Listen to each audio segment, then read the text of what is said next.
Thanks for watch my session. और आज हम नंबर सिस्टम के बारे में डिस्कस करेंगे। और नंबर सिस्टम में हम क्या क्या पढ़ते हैं देखते हैं। सबसे पहले इसमें हम पढ़ेंगे यूनिट डिजिट। यूनिट डिजिट या फिर इकाई का अंक।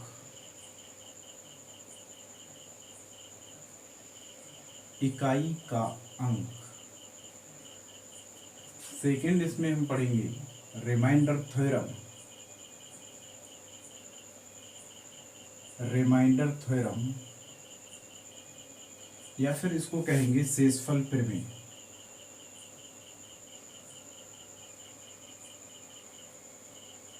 शेषफल प्रमेय।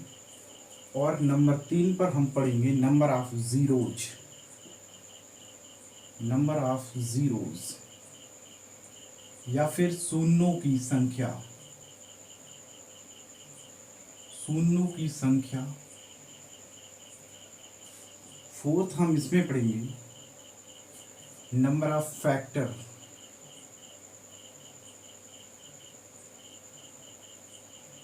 गुणांकों की संख्या। गुणांकों की संख्या। कोई भी नंबर लिख दिया जाएगा, जैसे कि मान लिया हमने 12th लिख दिया, तो इसका नंबर ऑफ फैक्टर फाइंड करना होगा। इसके नंबर ऑफ गुणांक कितने होंगे, कितने गुणांक पॉसिबल हो सकती हैं। ठीक है। पांचवा हम इसमें फाइंड करेंगे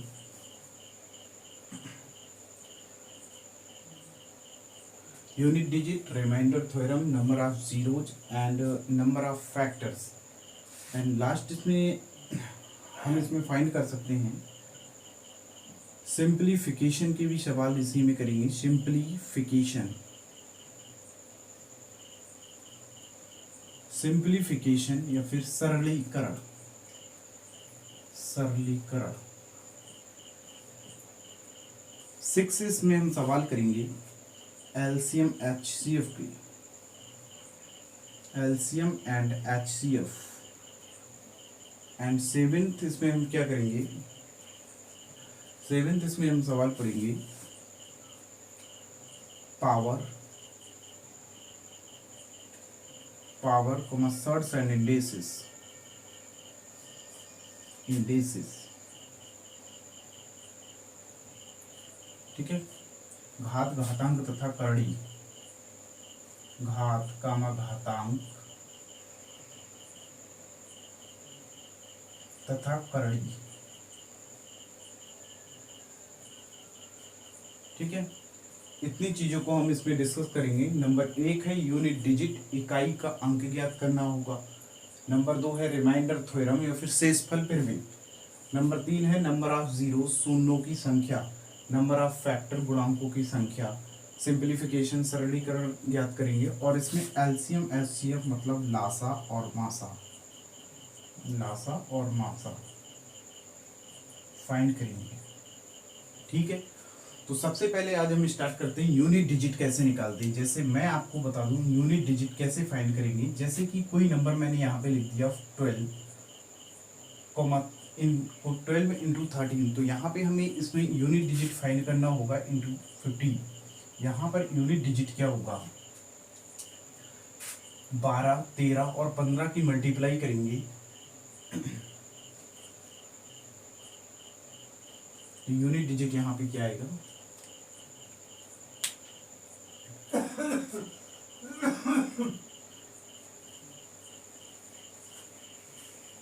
यूनिट डिजिट फाइंड करेंगे। सबसे पहले देखते हैं कैसे।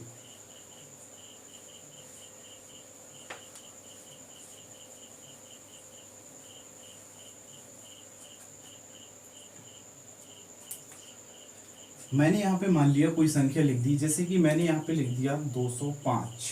ठीक है। 205। 205 में अगर मैं इसको कहूँ this is the unit digit, this is the unit digit, इसमें 5 यूनिट डिजिट होगा या फिर इकाई का अंक होगा। अगर मैं कोई नंबर लिख दूं 2934, इसमें आप कहेंगे यूनिट डिजिट क्या है, तो आप कहेंगे 4 इज द यूनिट डिजिट या फिर इकाई का अंक। यूनिट डिजिट या फिर इकाई अंक। ठीक है,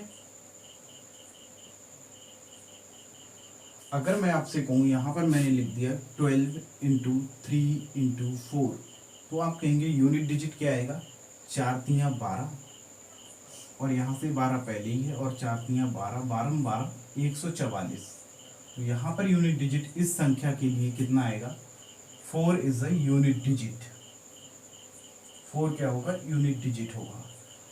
अब जैसे हम सवाल करते हैं और देखते हैं, आप समझ पाए होंगे कि यूनिट डिजिट किसे कहते हैं। और पहला क्वेश्चन ये रहा,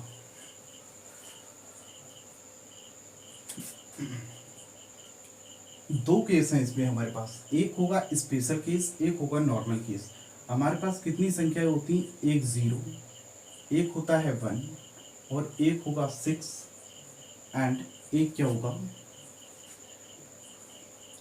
0 1 एंड 6। ये तीन केस हमारे पास ऐसे हैं, सॉरी, एक 5, 6।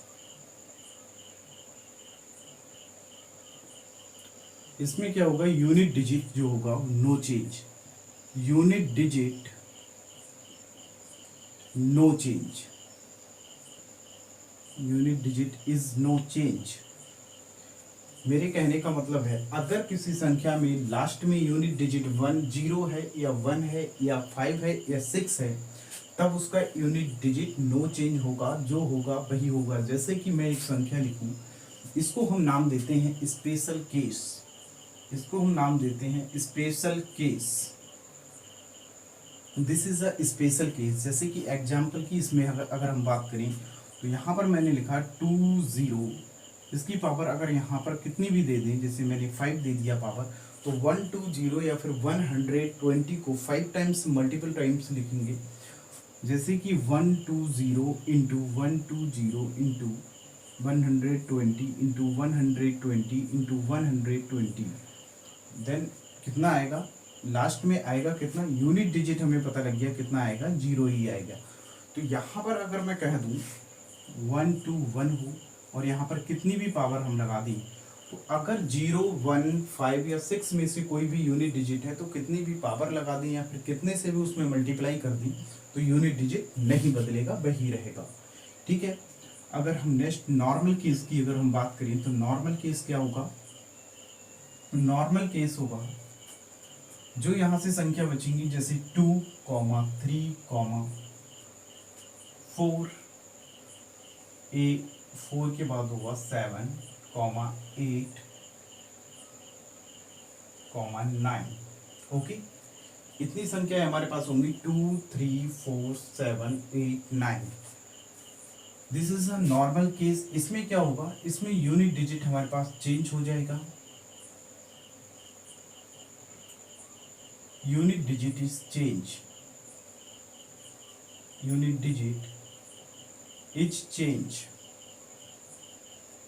कैसे देखते हैं, जैसे यहां पर मैंने एक नंबर लिख दिया 2 3 4, और इसकी पावर हमने लगा दी 21।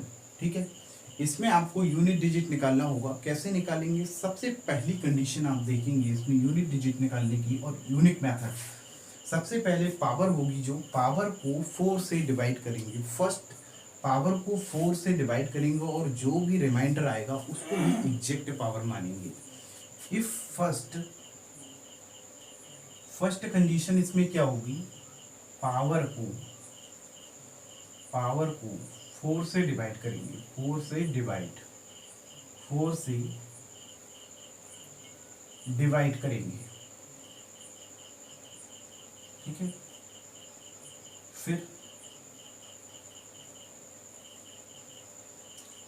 फिर शेष को एग्जैक्ट पावर मानेंगे, फिर शेषफल को एग्जैक्ट पावर मानेंगे। ठीक है, अगर शेषफल 0 आता है तो वहां पर कितनी पावर मानेंगे, 4 मानेंगे। और शेषफल अगर 0 के अलावा कुछ होता है, तो एग्जैक्ट पावर क्या मानेंगे, शेषफल मानेंगे। जैसे कि हमें फाइंड करना है 234 की पावर 21 में डिजिट, यूनिट डिजिट क्या आएगा। तो इसमें ये हम निकाल सकते हैं। सबसे पहले पावर को 4 से डिवाइड करेंगे। पावर को जब 4 से डिवाइड करेंगे तो रिमाइंडर कितना आएगा, 1। रिमाइंडर 1 आएगा तो रिमाइंडर को ही एग्जैक्ट पावर मानेंगे 234, और इसकी पावर कितनी, 1। तो आप ये देख पा रहे हैं संख्या हमारे पास आ जाती 234। Then 4 is a unit digit. Unit digit क्या होगा, 4 यूनिट डिजिट होगा। ठीक है, अगले अगर हम एक और सवाल लिखें,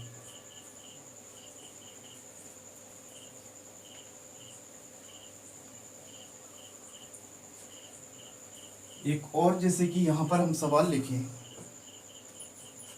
यहां मैंने कहा 1 2 इंटू 3 4 5 0 9, इसमें हमें बताना है यूनिट डिजिट क्या होगा। यूनिट डिजिट फाइंड करना है, यूनिट डिजिट फाइंड करना है। देखिए कैसे निकालते। सबसे पहले हमें पता है इस संख्या में सारी संख्या मल्टीप्लाई में, और जब सारी संख्या मल्टीप्लाई में है तो हम ये देख पाएंगे कि इसमें एक जीरो है, और जीरो वाली संख्या की अगर किसी से भी मल्टीप्लाई करते हैं तो लास्ट में जीरो जरूर आएगा। तो यहाँ से हम देख पा रहे हैं यूनिट डिजिट कितना हो जाएगा, यूनिट डिजिट, क्योंकि जीरो कभी खत्म नहीं होता, अगर संख्या में जीरो है तो जीरो जरूर आएगा, तो यूनिट डिजिट जीरो हो जाएगा। एंड सेकेंड की अगर हम बात करें 5 इंटू 9 इंटू 19 इंटू 13396, ओके। यहाँ से यूनिट डिजिट हम निकालेंगे कैसे, यूनिट डिजिट की ही मल्टीप्लाई करेंगे। सबसे पहले 6 से 9 की गुणा करेंगे, 9 छक 54, 54 में यूनिट डिजिट कितना आया, 4। अब 4 की 9 से मल्टीप्लाई करेंगे, 9 चौक 36, यूनिट डिजिट कितना आया, 6। अब 6 से 5 की मल्टीप्लाई करेंगे, 6 पंजे 30 में यूनिट डिजिट कितना आया, 0। और ये 0 ही क्या होगा, इस संख्या का यूनिट डिजिट होगा, ओके। 0 क्या होगा, यूनिट डिजिट होगा। अगर अगले क्वेश्चन की अगर हम इसी तरह से बात करें, यहाँ पर लिखा मैंने 1 2 3 4 6, और इसकी पावर मैंने लिख दी 101। अब आप बताएंगे यूनिट डिजिट कितना होगा, ठीक है। तो मैंने आपको बताया था स्पेशल केस में 0 1 5 और 6 में से अगर कोई भी संख्या यूनिट डिजिट के तौर पर आती, उसकी गुणा चाहे कितने से ही करें, 0 1 5 या 6 से कितने की भी गुणा करें, यूनिट डिजिट सेम रहेगा, यूनिट डिजिट सेम रहेगा। अब 6 है, 6 को चाहे कितनी भी बार मल्टीप्लाई करो, 6 छंग 36, 6 दूनी 12, then unit digit is same. 6 से लास्ट में ऐसे ही आएगा, 6 छंग 36, 36 छंगा, फिर 36 छंगा 216, 36 फिर 216 छंगा, तो लास्ट में यूनिट डिजिट क्या आएगा, 6 ही आएगा, ठीक है। Unit digit is 6। अगेन अगर हम बात करें इसी में 1 3 9 4 एंड 6 0 और 5, इसकी पावर यहाँ से हम लगाते हैं n। n is a natural number, n is a natural number, n is not equal 0, then 1 3 9 4 6 0 5 की पावर कितनी, एक नेचुरल नंबर है। तो हम ये देख पा रहे हैं ये स्पेशल केस है, ये इसमें यूनिट डिजिट कितना है, 5 है। तो यूनिट डिजिट अगर 5 है तो 5 की पावर अब चाहे जितनी भी लगा दें, लेकिन यूनिट डिजिट में 5 हमेशा रहेगा। तो यूनिट डिजिट यहाँ से कितना हो जाएगा, यूनिट डिजिट कितना हो जाएगा, 5 इसका आंसर होगा। अगले अगर हम और सवालों की बात करें,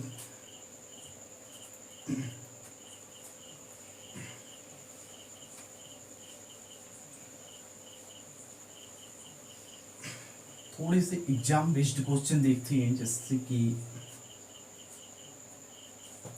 यहां पर जैसे कि हमने लिख दिया फैक्टोरियल का मतलब आप समझते, अगर मैं यहाँ पे लिखूं फैक्टोरियल 5 तो इसकी वैल्यू होगी, सॉरी पहले मैं लिखता हूँ फैक्टोरियल 4। फैक्टोरियल 4 का मतलब होगा, इसको अगर हम ओपन करें तो 4 गुणे 1 कम करते जाएंगे 3, गुणे 2 गुणे 1, ठीक है, इसका मतलब ये होगा। और फैक्टोरियल 5 की अगर हम बात करें तो इसका मतलब 5 गुणे 4 गुणे 3 गुणे 2 गुणे 1, ठीक है। अगर हम फैक्टोरियल 6 की बात करें तो 6 into 5 into 4 into 3 into 2 into 1। Then I am written now first question, factorial 5 plus factorial 6 unit digit find करना है। इसमें हमें यूनिट डिजिट फाइंड करना होगा। यूनिट डिजिट क्या होगा, यहाँ पर फैक्टोरियल 5 है, ये फैक्टोरियल 6 है। फैक्टोरियल 5 की वैल्यू हम देखते हैं सबसे पहले कितनी आती है, 5 चौक 20। हमें यहाँ से पता लग गया 5 चौक 20, 20 तिया 60 और 60 दूनी 120। तो यहाँ पर हम देख पा रहे हैं कि फैक्टोरियल 5 की वैल्यू 120 आ जाती और फैक्टोरियल 4 की वैल्यू कितनी आती है, 24 आती है, ठीक है। तो फैक्टोरियल 5 की वैल्यू अगर 120 आ रही, मतलब इसमें एक जीरो यूनिट डिजिट के तौर पर एक जीरो आ रहा है, इसमें यूनिट डिजिट के तौर पर एक जीरो आ रहा है। तब आगे फैक्टोरियल 6 की अगर हम बात करें तो उसमें भी एक जीरो आएगा, क्योंकि फैक्टोरियल 5 तो इसमें ऐड है ही। फैक्टोरियल 5 यहाँ पर है, फैक्टोरियल 5 की वैल्यू है 120, तो 120 की 6 से मल्टीप्लाई कर देंगे, मतलब यूनिट डिजिट के तौर पर जीरो जरूर आएगा। तो यहाँ पर भी कितनी वैल्यू आती होगी, मान लीजिए ये तो पता है, अगर नहीं पता होती और फैक्टोरियल 5 से अधिक वैल्यू हो तो यूनिट डिजिट के तौर पर कितना, जीरो जरूर आएगा। तो यहाँ भी जीरो होगा यूनिट डिजिट में, यहाँ भी यूनिट डिजिट में जीरो होगा। तो जीरो प्लस जीरो, तो यूनिट डिजिट कितना आ जाएगा, जीरो हो जाएगा, ठीक है। ऐसे ही हम अगर एक और सवाल की बात करें,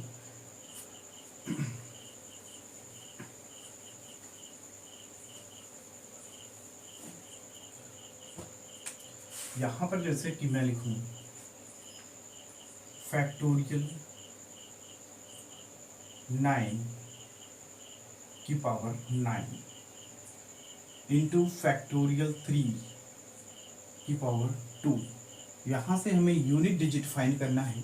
यूनिट डिजिट क्या आएगा, ये फैक्टोरियल 9 की वैल्यू हमें नहीं पता कितनी, बट इतना पता है कि लास्ट में जीरो जरूर होगा। और जिस संख्या में लास्ट में जीरो है उसकी पावर चाहे जितनी भी लगा दें, लेकिन यूनिट डिजिट क्या आएगा, जीरो ही आएगा इंटू, और जीरो से किसी की भी मल्टीप्लाई कर दें तो जीरो ही रहेगा। तो लास्ट में कितना यूनिट डिजिट कितना आएगा, जीरो से किसी की भी अगर कोई भी संख्या जैसे इस तरह से 1 2 0 इंटू कितने से भी मल्टीप्लाई इसकी कर दें, लेकिन यूनिट डिजिट के तौर पर क्या आएगा, जीरो ही आएगा। तो यहाँ से यूनिट डिजिट कितना हो जाएगा, जीरो हो जाएगा। जैसे कि एक और क्वेश्चन अगर यहाँ पर हम लिखते हैं फैक्टोरियल